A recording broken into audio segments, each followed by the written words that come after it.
Welcome to Sartor TV. I'm Vaishali Jain. We have the pleasure of having Lonnie Gregory with us today. Lonnie is the founder of iRise Performance Consulting and also worked at firms like Linkage and Northrop Grumman, and he's here to tell us more about trends in organizational learning. Lonnie, thanks so much for joining us today. Thanks for having me. I really appreciate being here. So you're the founder of iRise Performance Consulting, which you founded recently. Yes. But there's an interesting story behind the beginnings of iRise and your early career. Yes. Tell us more. So iRise started pre-2000, about 1998, working with some colleagues, people that I worked with. We were disturbed by the types of T-shirts that African-American males predominantly were wearing that depicted them in not so kind ways. T-shirt was a local market, right? There was always someone producing T-shirts. So we decided to get into the T-shirt business and counter the images and the imagery that young people were wearing and create something more positive. So we decided on the name iRise, and we created iRise LLC to market T-shirts.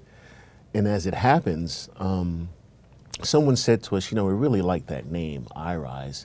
You should be an entertainment company, iRise Entertainment. And we looked at each other and said, yeah, that's a good idea, because hip hop was also very prevalent in the 90s, growing rapidly. So we grew iRise to do T-shirts, custom-made T-shirts to depict a more positive image. And then we started iRise Entertainment to help support the local hip-hop artists in the DC metropolitan area. It was a lot of fun. And tell us a little bit about iRise Performance Consulting. Yeah, so what I'll tell you is I just kept the name iRise. I love the name. But the part that my company focuses on is the performance part, right? My tagline is because training alone won't produce results. Right, so I don't believe in training for training's sake. In fact, I try not to use the word training to the extent that I can get away with it. But at a previous company, I learned how important performance was.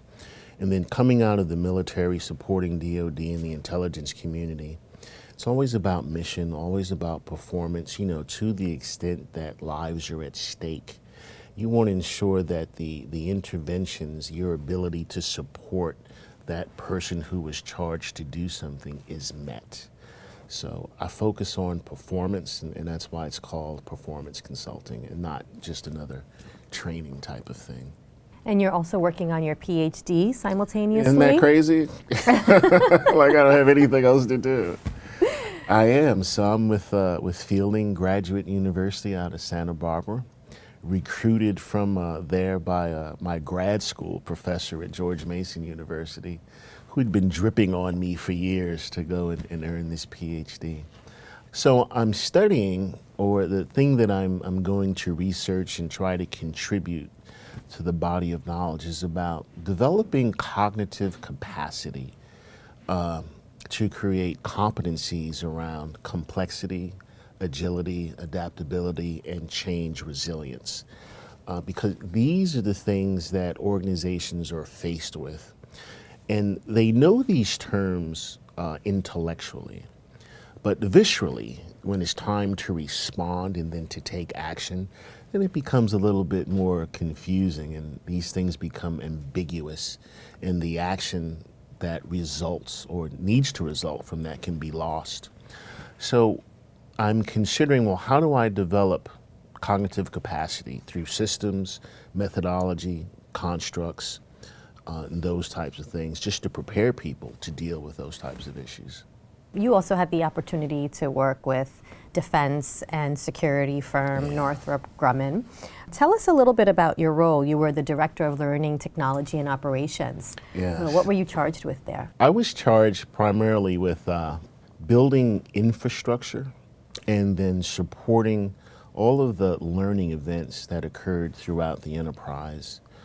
In addition to a list of other duties as assigned, right, which included e-learning, technical training, required training, competency development, vendor management, and the smart use or smart utilization of existing technology, that was already built in, and then the exploration of additional technology that we could very purposefully use for certain segments of the organization. So you were charged with leading a team of technologists at Northrop Grumman. Yeah, so I think that's a great question. Not everyone was a technologist. We kind of grew into it, right? Some of us were just HR generalists that joined the team. Others did have background and experience in instructional systems design, like myself. Many of us did have advanced degrees or master's degrees in some type of OD type of thing.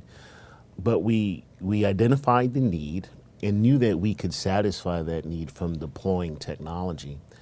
And so we were pretty vocal about it in a sense. And our bosses finally relented and allowed us to do some of the things that we thought were in the best interest of the organization. Mm-hmm. So a few technologists, but not many. What types of events and activities did you build and implement using some of these learning technologies at Northrop Grumman? So certainly Northrop is a very mature organization, right? So it's not like we started at the ground floor with any of the things that we did. The point was to maximize the built-in capability of any of the systems that were already deployed, like our learning management systems or Microsoft Lync, SharePoint, right? How do you maximize those platforms to support learning, training, engagement, et cetera? That's primarily what our team did. And then working with various vendors, how do we bring them on board, make them partners, have them understand what it is that we're trying to accomplish? More importantly, listen to them, what they have going on, and see how we can make that work in the organization. So one of the things that we did that I thought was very unique is we took our existing learning management system platform, which was a SAPA-based platform called Exchange.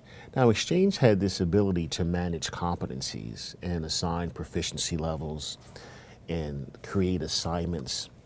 So we were able to use that portion of that technology targeted to segments of the employee population for different programs, for different reasons, without having to do it for everybody, and let those managers, those people who wanted to manage some of their developmental efforts using that capability that other folks didn't really know existed, including myself, till I finally, came across it one afternoon and was having a conversation with one of the technologists. It's one of the things that I learned at Northrop. Like politics, training development is local. It's really hard to conceive of the one-size-fits-all. That just doesn't work. Mm-hmm. But in isolated pockets where the performance catalyst, where there's an imperative for that, there are things that you can do to support that group, that unit, that team that others don't necessarily need. And you wouldn't want to encumber them unnecessarily with new rules or policies or procedures, because they don't need that. But folks over here, they need it. You make it work for them and everyone's happy. You mentioned some of these technologies at Northrop Grumman, your LMS system and some of these other support systems. Yes. What about actual learning technologies that helped employees on the front end? Be it video, be it webinars, what kinds of technologies were employed and what worked at Northrop Grumman? We did a lot of videos. In fact, we learned to work very efficiently and inexpensively, right? So we were able to use the video capture ability within the Microsoft Lync system to capture video locally or local meetings, local training events. We learned to use just off-the-shelf type equipment, like video cameras. Again, the technologists were able to use that video, and we could create little bite-sized snippets of information and populate that into Share Center or into the LMS or associate them with other learning content. More importantly, we learned to maximize the use of one of our external assets. So we began to create programs and opportunities via the mobile capability. And literally, I would grab people's cell phones. I would just take them from them. And I would punch in everything. I said, okay, would you put in a password, please? They'd put in a password, and I would set it up and said, here you go. And we would download the platform and give them access to some of the leadership content. Say, well, here are the programs that you want. And then we would feed them content over the course of a period of time, and then collect feedback. So we learned what the people wanted when they needed it, and we just used the existing technology that we had to support those types of things. And which ones did you find were most successful at Northrop? Which ones did the employees you feel engage with most, get the most out of? The ones that provided information more so than like learning content. So Northrop was largely an engineering organization. So you have the scientists, you have the developers, and you have the engineers and system engineers. And what they want is current information. They want things to push how they conceive or conceptualize things, and how they gather their thoughts, and how they argue, literally, with one another about, capability. So assets that provided information when they needed, how they needed, was the most successful for us. And that's what they told us, so that's what we found for them. Again, some were interested in training, most were not. They were just interested in information. Not only information external to the organization, but information that was inherent in the organization.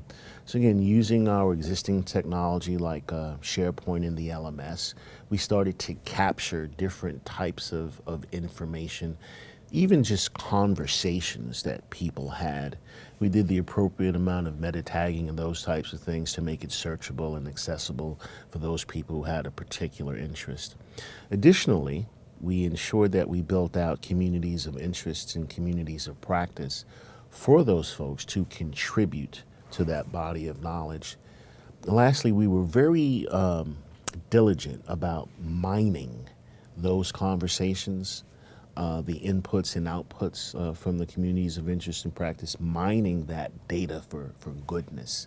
And we discovered some, we would have interviews and have conversations with people. We would then take that data, that information, those conversations, those stories, formalize them, codify them, and then put them back into formal training.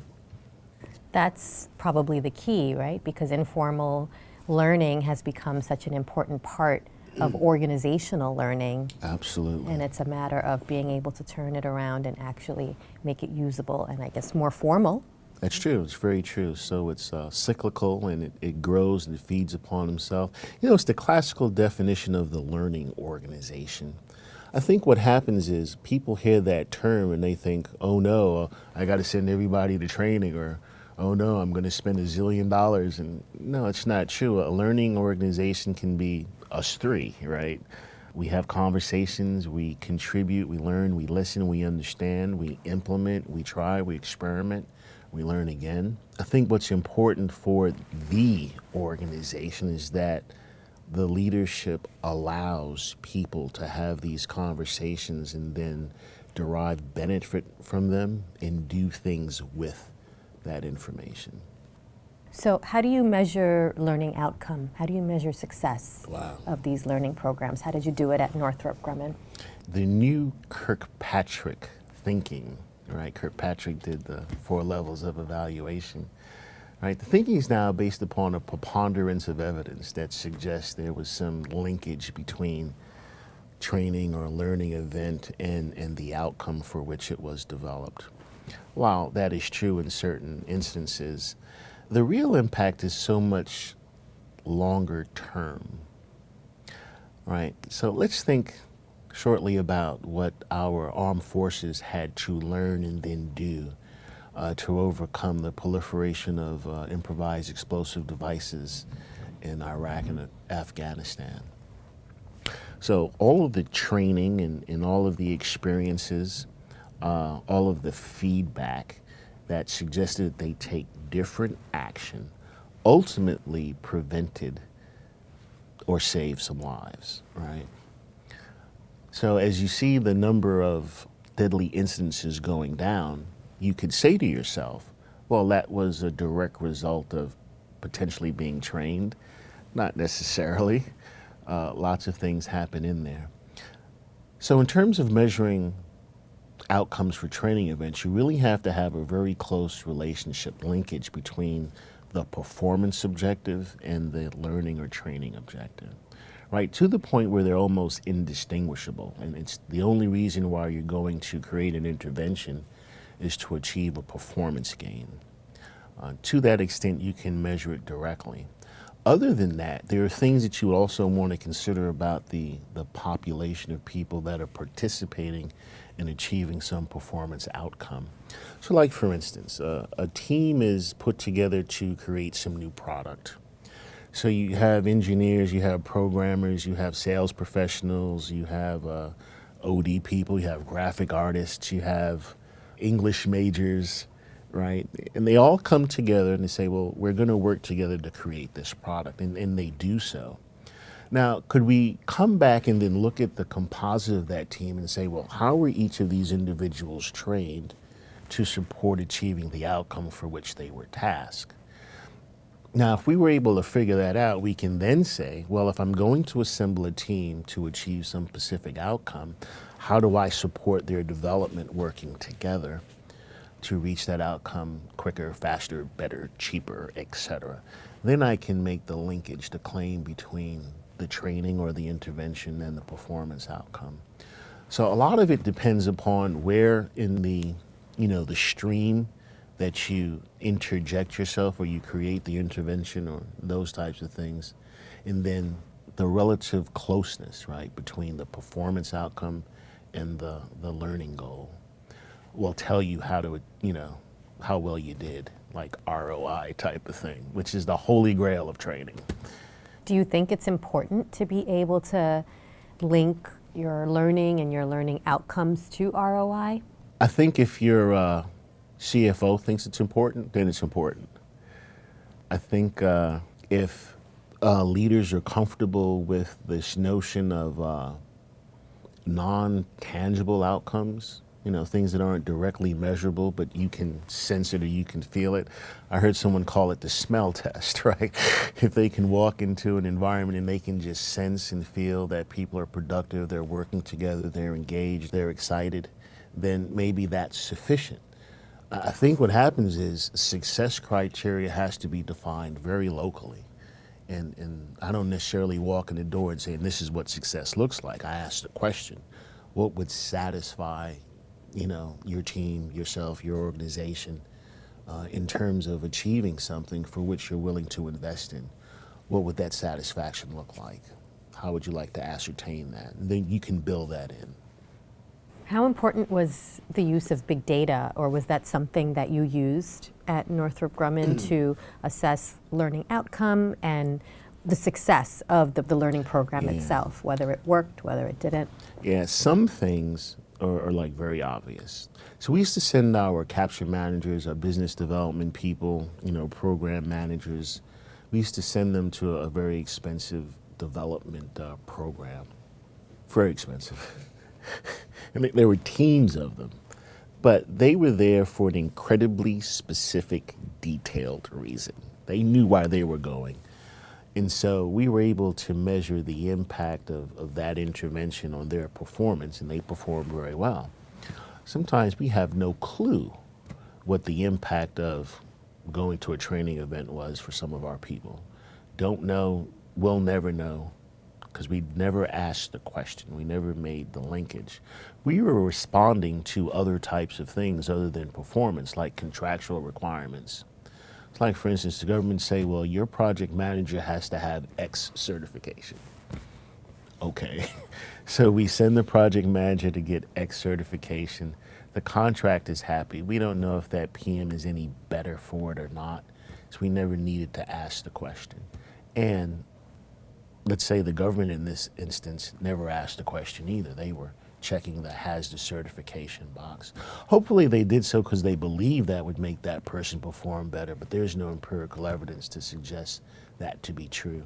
And that is one of the challenges that we had to face, not just at Northrop, but all the defense contractors for the most part. They have to face that challenge about, creating these rules, processes, and infrastructure to support contractual requirements that don't necessarily impact their ability to perform any better.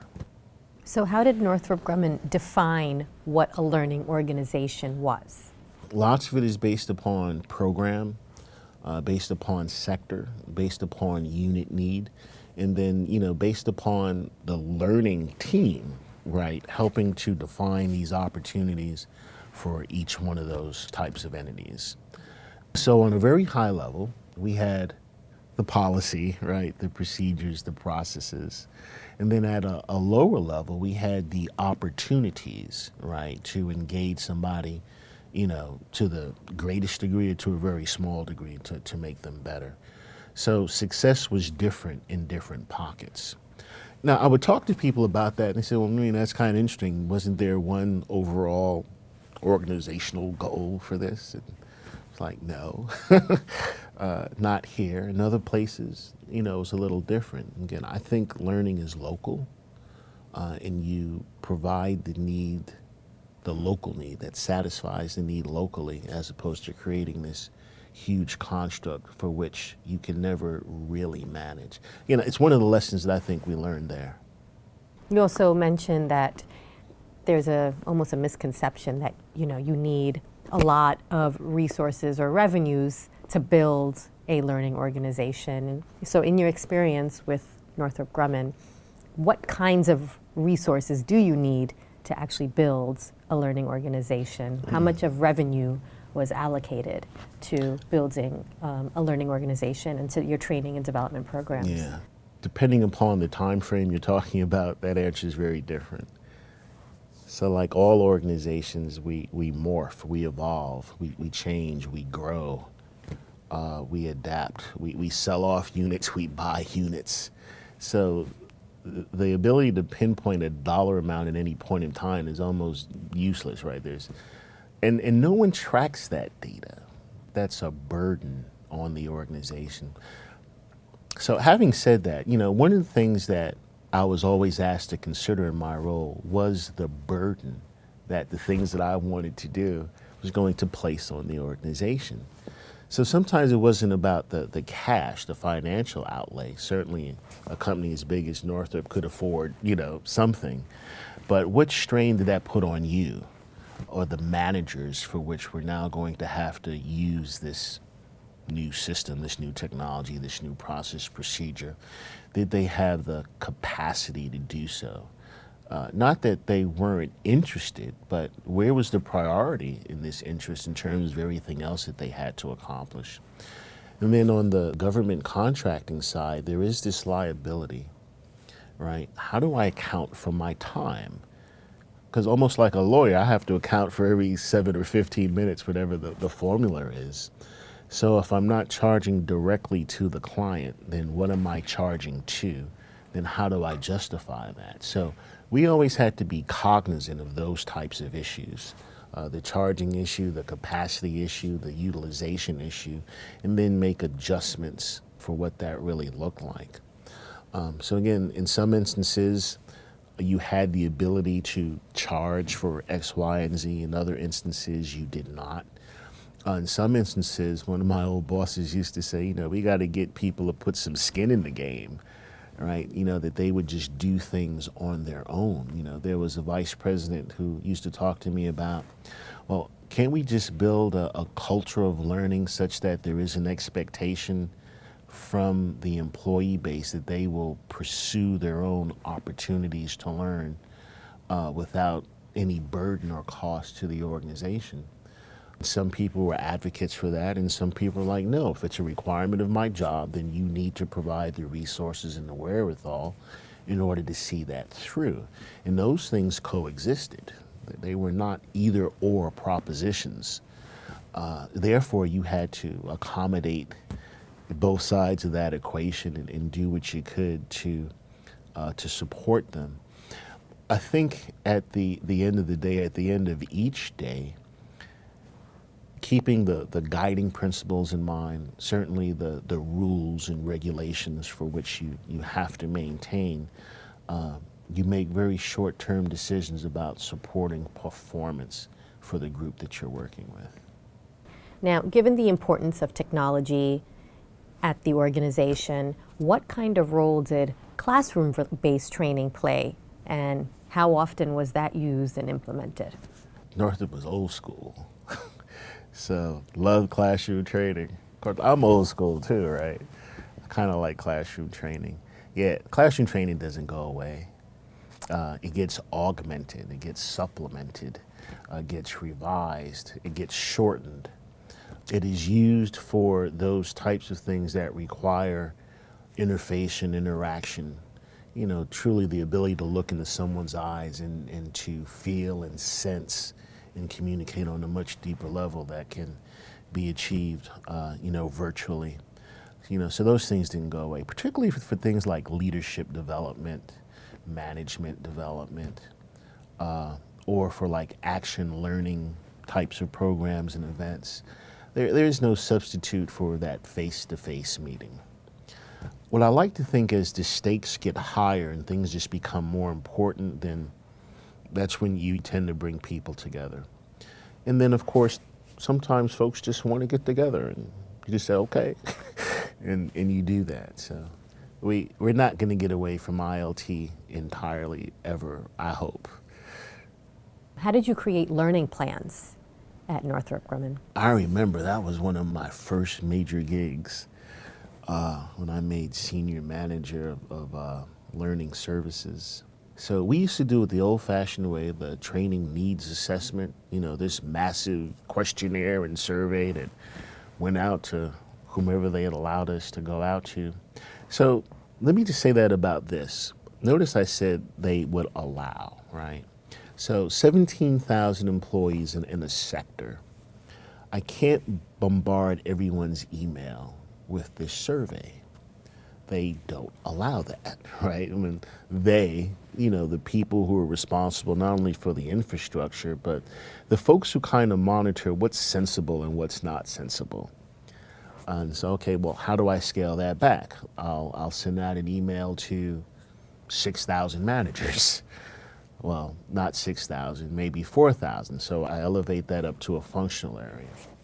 So we would do this. We would have some focus groups. We would understand what the major programs were and figure out what their training needs were. And we were responsible to doing this on an annual basis. I can tell you that was hard. And the data that came back was all over the place. It told us everything, and it told us nothing. We eventually learned to elevate the training need to what the functional directors and functional vice presidents believed those training needs were. We eventually built a hybrid so that we worked with the major stakeholders and the functional leads. We worked with some of the people responsible for certain technologies or program aspects, and we would literally stop people in the hallway and ask them what they thought they needed, and we would create a composite.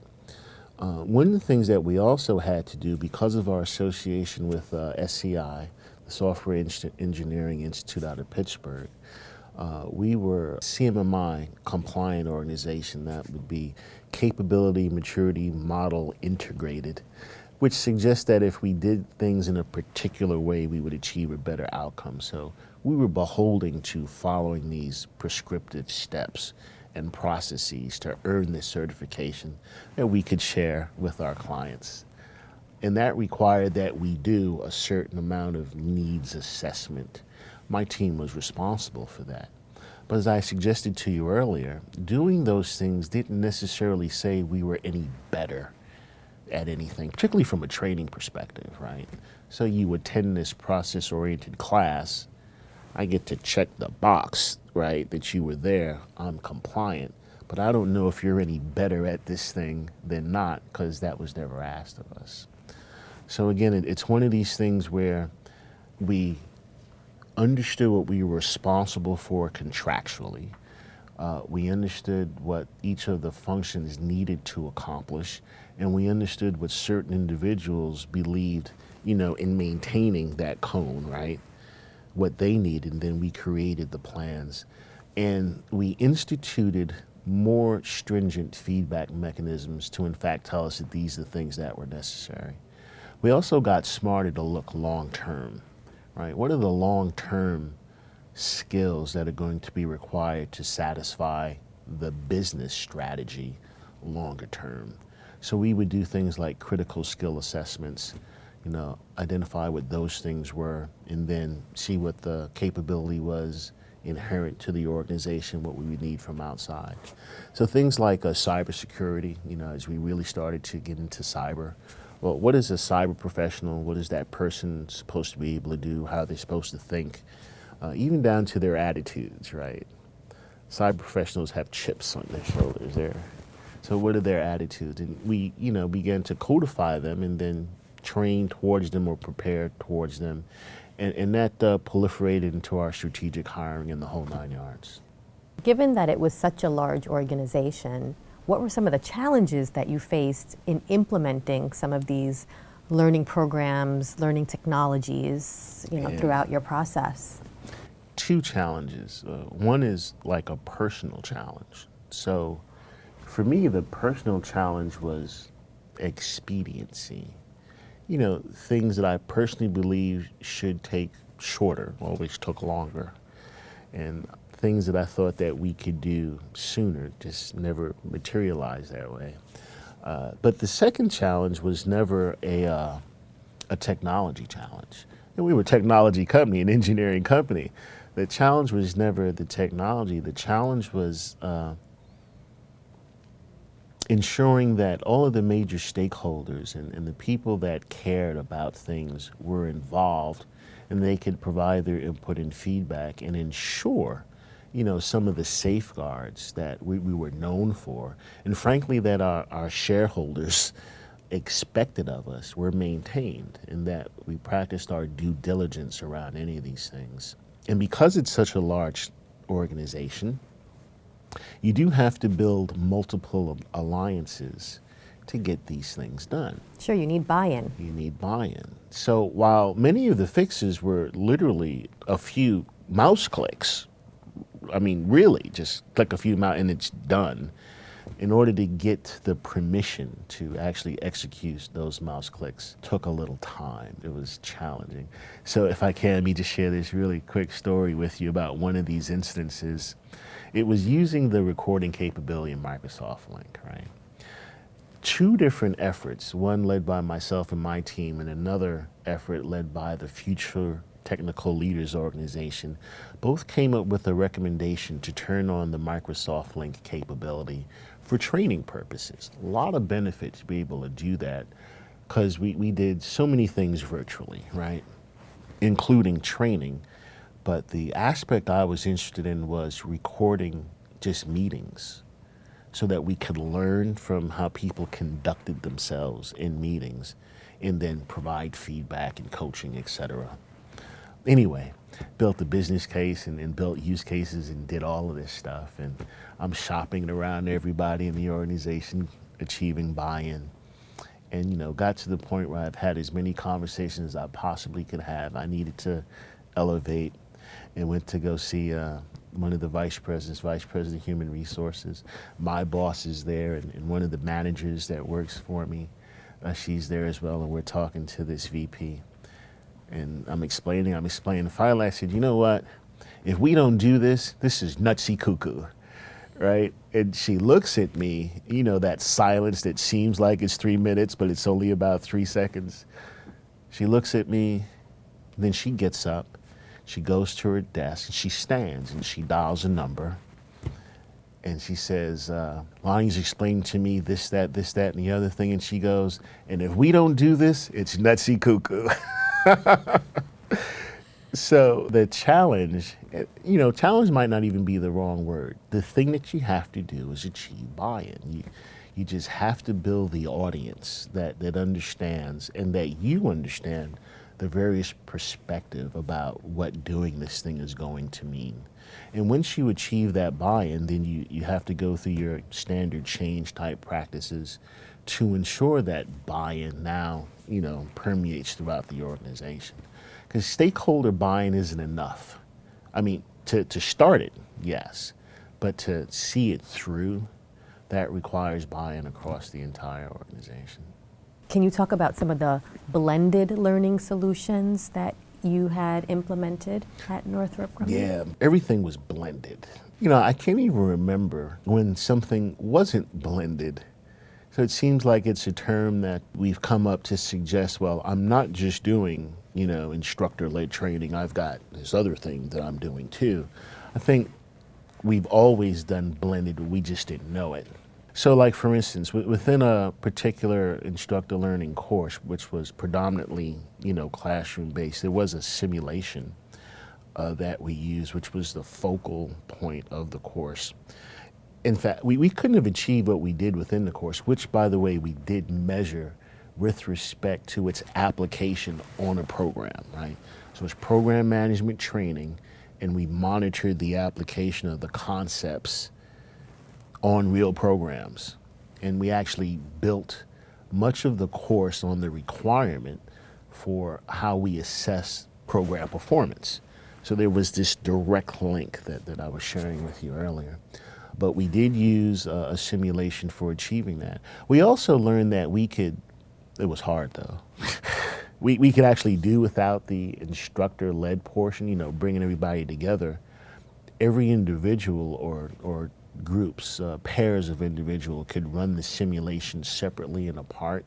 We could compile the data later on, and then we could reconvene and talk about how people work through the simulation, talk about some of the other concepts to apply, and they can go back to work and go try it.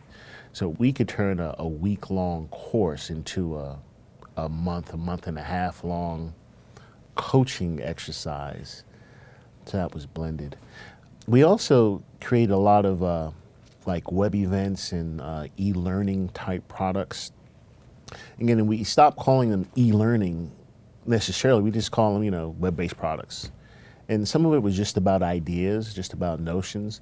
Some of them were just about experiences. Here's what so-and-so team did. And we would isolate very particular aspects of how to execute some type of requirement. Just give them that learning bite, that learning nugget. So we would do that. We also used our outside vendor partners to supplement a lot of the formal training with some of their content, which we just made very accessible to the whole organization. So everything had a blended component, and it had more of a time elapsed type of component. So training, for the most part, is an event, right? It happens Monday through Friday in some room with cookies and whatever. But we started to think in terms of learning more things or experiencing more things over a longer period of time. And we would formalize that opportunity and bring that out to the workforce. Tell us how millennials helped shape your learning technology strategies at Northrop. They get very uptight when things don't work, for one. So we learned to make sure things work before we deploy it. We used to be very forgiving with ourselves about that, and we started to lose the ability to be as forgiving because it was just very disruptive. So when things don't work as expected, then it's not good. So that was the one way they impacted our strategy. The other way millennials impacted our strategy was just in terms of access.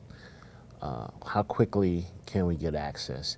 When I was coming up, access was tiered, right? Like almost you had to have permission. And they challenged this whole thing about, well, why can you get into it and I can't?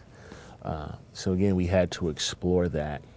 And then the other thing, we also had to balance, again, this, what I used to call conservatism, right?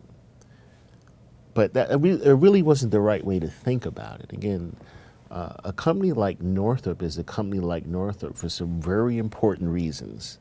And the people that invest in that organization, they like to see that we maintain the integrity of our platforms and what we do and how we do it. You haven't read about a security breach at Northrop, right?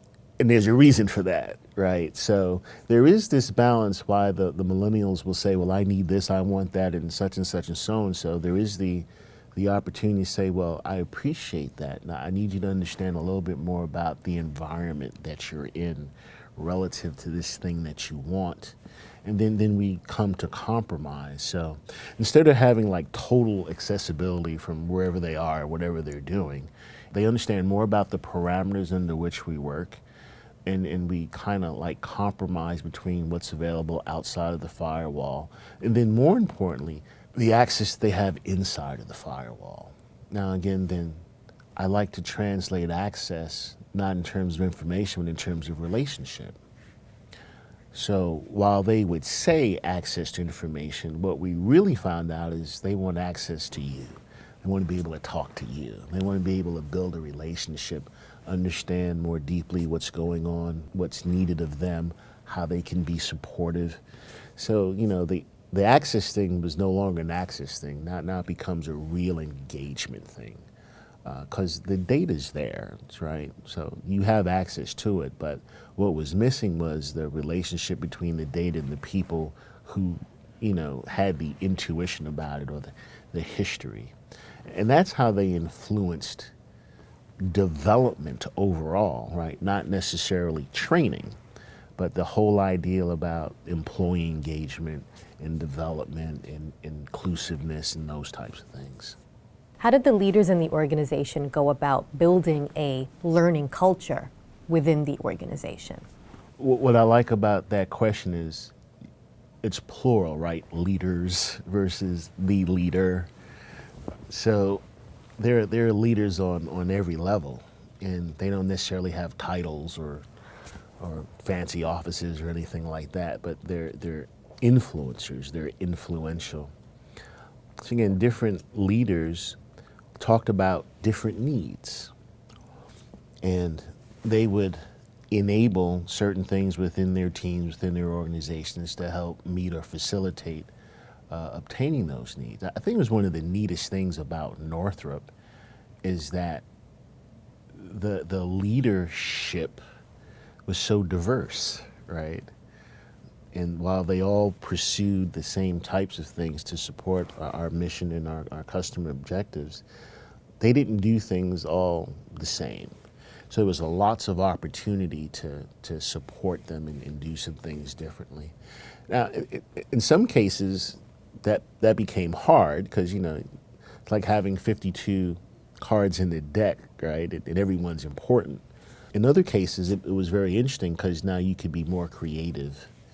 But for the most part, I think what they did as a whole was they absolutely encouraged everyone to learn something. That wasn't always the case. We had to work to get there. That's one of the things that I worked towards. But once we had that, then the leaders were able to say to the workforce, well, here's what's available to you, go use it. And then it required then the managers to find those opportunities very specific to their program needs, things that they had to execute against, to go use those things. The leadership at Northrop said, all right, I'm going to make things available and accessible. And it's up to individual directors and managers and so on to figure out how to take advantage of those things. And then, myself and my team, we help to support that across the enterprise. What are some of the challenges and some of the pressing issues that you're seeing leaders facing today? Pressing issues for leaders across the landscape is how to be responsive to external influences, right? Those things that impact the organization's ability to respond or not to respond, to make decisions, to take advantage of things, and to accommodate the workforce. So things like diversity and inclusion, things like taking advantage of technology, virtual and dispersed teams, and like change, because everything is changing, right? So how do you develop change resilience? All organizations are interested in leadership development. I've seen many that focus on high potentials, right? How do I develop the high potential individual? I challenge those folks to say, well, that's a really good idea, but how do you develop high employee potential versus high potential employees, right? I'm interested in that old axiom, when the tide comes in, all the boats rise, right? As opposed to, picking a boat or two and saying, you go off and be great and I'll support you. I wrote a post about it not too long ago. What happens is if I build up a cadre of people with, excellent skills, excellent capabilities, excellent thought processes, they're critical thinkers, they're design thinkers, they're at the top of the heap in terms of their own cognitive abilities and insights. And I don't do that for the rest of them. How do those folks then communicate with these folks? Right? There's going to be something missing. So the challenge that the organization has all over the place is, well, how do I do that? How do I elevate everybody at the same time with limited resources? Now, there's no answer, right? I can't, well, here's how. But what we do is we figure out together in conversation, well, what will work, what's important, how do you want to go about achieving it? I think the other thing that organizations, to a fault, I've seen it the course of the last year, is they think training or learning and OD specialists do come in with an answer. The better consultants don't come in with answers, they come in with questions, right? And they come in with the support to allow the leadership to own the opportunity to gather the answers from the people who are ultimately going to have to execute that. And so the challenge then is getting the leadership to understand that they're leaders and they own it. And then how, within the confines of parameters of their current situation, within context, how do they get the answers out of themselves to go do what they need to do? And you also had mentioned diversity and inclusion Yeah. as something that's really important for organizations. First, define that for us, Yeah. and then tell us why it's so important. So in the definition, there's the why. So let's remove it from a business context for a second and just go into our, biology 101 and talk about ecosystems. So we know that the more diverse the ecosystem is, the healthier the ecosystem is, and the more resilient it is to like infection or change or those types of things, right?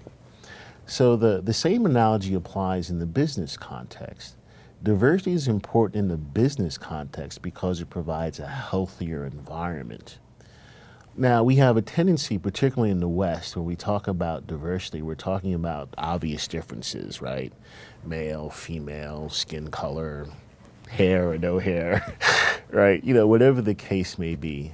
But I like to think in terms of diversity, not just in diversity of thought, which people understand that as well, but diversity of response to stimulus. Right? So, and this is where my PhD studies come in, right? So a homogeneous group of people who really think alike, brought up alike, who've all experienced the same type of stimulus will obviously respond similarly, which is not good for an ecosystem. You want the ecosystem to be able to respond differently to different types of stimulus. So diversity of response to stimulus, I think, is even more important because it allows for people to be witness to how you reacting to the same stimulation that I'm reacting to. And then what does that mean for the organization? How do we then bring those two things into a conversation about that reaction? And then what does that mean? I'll give you another example about that. Whether or not you're male or female or whatever your diverse difference is, if you're an engineer, you're an engineer. And you're going to respond to things like engineers respond to. So when you bring in a training person, an OD person, I respond totally differently, right? But the conversations that the engineer and the training person has leads to new ways of exploring or thinking about something. If we look back to some of the greatest technological tragedies, right, like Columbia or Challenger, any one of those things, when you understand that so many of the engineers were responding to the same input the same way, and the few engineers that decided to respond to it differently were overlooked, led to that type of thing. And this is where this groupthink philosophy came from, right? So we want to avoid groupthink. That's why diversity is so important. Now, the inclusion part is also very interesting. If you look up inclusion in the dictionary, it kind of says, a part of the whole, right? So you ask the question, a part of the whole what? Not just a part of the workforce, right? We're very good at hiring a diverse population of people, right? Because that's who's available. So we're not talking about just hiring diverse people. We're talking about including them in what? Including them in the ideation, including them in the solution, including them in the conversation, beyond the conversation, but including them in the product, the thing that results from these conversations. So in my last experience, we focused more on inclusion than diversity. So we made it a small d and we made it a big I, right? So since we're good at diversity, or better, we learned how to manage diversity. Now we have to learn how to leverage inclusion. You also mentioned virtual teams as an issue that organizations are facing. Absolutely. Tell us a little bit more about that. So have you ever been on a teleconference and you ever multitask? Yes, we all do, right? We all do. Now, when you're in a live meeting, right, we're sitting together, very little multitasking going on. A couple of reasons for that. We're a lot more polite when we can look at each other. We're courteous, and we observe norms and values and rules when we're together. Virtually, though, we have this opportunity to be an avatar, right? We can almost be somebody else and no one's looking. And we know from research that this ability to maintain distance virtually actually impacts productivity. So what we want to do is we want to get people to understand their responsibilities for participating virtually in meetings or being on virtual teams. And we particularly want to give some skills to the leaders of these virtual teams about how to maximize not productivity, but participation in a virtual environment. There are a lot of lessons that we're learning from two of the biggest organizational bills ever, from the two airliners, the Airbus A380 and Dreamliner. So these two massive companies, again, full of smart people, right? They don't get no any smarter than that. They're building these airplanes from a global supply chain.